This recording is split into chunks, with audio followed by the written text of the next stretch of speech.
এখন শসাটাকে ছিলতে হবে, খোকা খাবে। আরে বৌমা তুমি রান্নাটা দেখো, আমি একটু বাইরে গেলাম। আচ্ছা ঠিক আছে মা, যান আপনি। আচ্ছা ঠিক আছে, রান্নাটা দেখো তুমি। এই তো লাঠিটা পেয়ে গেছি, এখন এই গাছ থেকে পেঁপেগুলো পেরে নিতে হবে। আরে ধুর, পেঁপেগুলো তো পারতে পারছি না। আরে বেটা এদিকে শুনতো, কি হয়েছে মা? একটু আমাকে এই গাছ থেকে পেঁপেগুলো পেরে দে না। আরে যাও, আমি পারবো না, তুমি পেরে নাও। আরে ধুর, এখন কি করবো? পেঁপে তো আমি পারতে পারলাম না, যাই এখন বৌমার কাছে চলে যাই।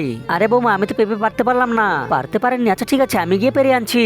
আচ্ছা ঠিক আছে, এই তো লাঠিটা এখানে আছে, এখন এই লাঠিটা দিয়ে পেঁপেগুলো পারতে হবে। আরে এই কি, রাজুর মা ওখানে কি করছে? আরে রাজুর মা দাঁড়াও। আরে কি হলো? ওরে বাবা রে, রাজু বাবা ওভাবে সুপারম্যানের মতো উড়ে আসতেছে কেন?